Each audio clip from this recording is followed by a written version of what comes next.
Today, August 17, 2022. This is Rae Samuel of the Natiuonal Workers Union. We are privileged to speak to Ms. Rowena Williams, first ever female president of the Trinidad and Tobago Cycling Federation, at her office, workplace, Henry Street, Port of Spain. Good evening, President Williams. Thank you for this interview. For much of the last decade, cycling has been writing a different narrative from most of the other sports. It is one of major triumphs, locally, regionally, internationally. What does cycling know that the other major disciplines seem not to know? Well, that's interesting. That's an interesting question, an interesting way to put the way cycling has really taken off over the last years. I want to say that is contributed by the cyclists and their focus, the ability for them to really want to excel. Okay. So a lot of the work is being done by the cyclists and their focus on where they want to be. We have seen that when we had our national coach here at the point in time, Ms. Erin Hartwell, he would have started the process of bringing our cyclists up to a certain level. And after his departure in 2020, it had a lull, and then the COVID happened. But in that period that COVID happened, the cyclists like Nicholas Paul, Kwesi Brown, they were training in the US, in Switzerland. And that helped in keeping them focused and going forward, because at that point in time we were focusing on the Olympics that were supposed to be in 2020. So the cyclists were preparing for that and preparing themselves for all the competitions that were going to become thereafter. I think with the ability to have those two cyclists, Nicholas and Kwesi, at the Olympics together with Tennille Campbell, Tennille being the first female to really go out on the road and be in the Olympics, that also helped contribute to the motivation that was being seen throughout all of TNT and by the cycling fraternity, especially their colleagues. So that would have helped in terms of how the rest of the entire cycling cyclists within the fraternity would have said, okay, we need to push also. So the push continued after the Olympics with the excellent performances. When we saw Nicholas really going out there and performing, we saw Kwesi really putting out his 100 in the Caribbean events, and then Tennille being able to really rally with those athletes on the road race. I think that was a motivation by itself to those cyclists, and with that we saw in 2021 those guys came up harder. The coaches, their particular coaches would have gone back to the drawing board, worked on how can we do things differently to gain the excel, to allow them to excel better in 2021, 2022. We would have seen in the Nations Cup in 2021, Cali, that was a breakthrough for the team. Actually, before that, we had the Elite Pan Am Championships, where we had Justine, Karen Bramble and Zan Polidor doing a silver medal in the team sprint event. Then we would have had Aki Campbell with his silver medal in the scratch race, and Alexi Costa, who also trains in the US. She would have excelled at that Elite Pan Am Championships.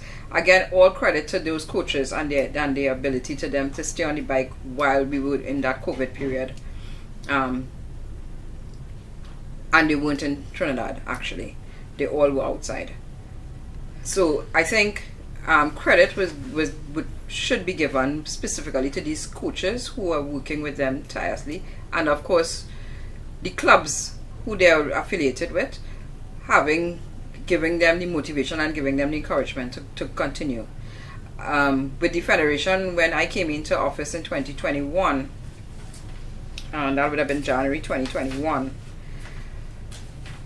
we were faced with a lot of financial challenges. We still faced with financial challenges.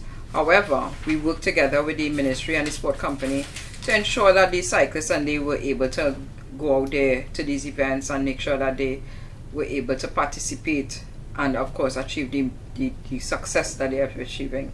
And that just spilled into 2022. The guys were always preparing for Commonwealth. They were always preparing for the Nations Cup event because it's all part of qualifying for World Championships. And having been told within the last month that the qualifiers for the Olympics has started with the elite Pan-Ams, those guys just told themselves, listen, we need to do this. And with the federation making sure that these cyclists get to that point, and our main focus is really the more cyclists that we could get to the Olympics, the better. So whilst we were focusing a lot within the last Olympics for the sprinters, and we didn't do much with the endurance side of it, we are seeing now that we can have both sprint and endurance participate in the Olympics. We have Tennille, who has definitely come back on the track, wanting to come back on the track and excel. We have Akil, who is doing well. I think we can definitely see endurance and sprint side going into the Olympics in 2024, and that is where the federation is focused on right now in terms of making sure that we get these, as well as also making sure that we maintain the level, maintain grassroots. So we do a lot of grassroots work with the youth developers and those kind of things so that we can have that spin-off going forward. So I mean, it's a work in progress that we are working on, and I want to say that kudos to the cyclists themselves who have been doing the work, the groundwork to make sure that they excel in this sport. You mentioned something very important just now in all sports. Could you talk about your grassroots, your developmental programs?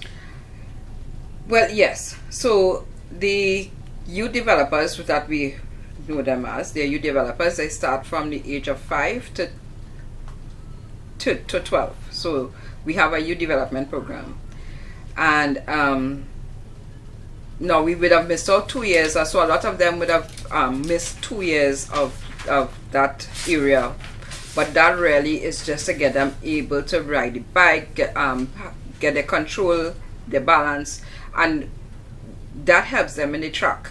So once we're able to get that grassroots going and keeping them focused, keeping them on the bike, keeping them, and the grassroots really is allow them to enjoy the sport itself first. We want them to enjoy cycling, not getting too much into competition, but more or less understanding that you need to love what you're doing first, and then you move into the conventional track or road, as the case may be. As they run, a lot of these cyclists, Tennille Campbell, the Nicholas, and all, they started off in that youth area, in that grassroots area. So that is where the foundation starts, and then you go forward. What we had for 2022, we had partnered with the Scouts TT, and we started our development Saturday program on Saturdays in South with some youths who wanted to start off just riding bikes, and that's how we plan to grow the sport, and having these continued programs on a Saturday with the Scouts TT. And they have venues, as you know, there are districts within Trinidad and Tobago that we want to work alongside them so that we could target the different youths within those areas that would then come in and grow with the sport.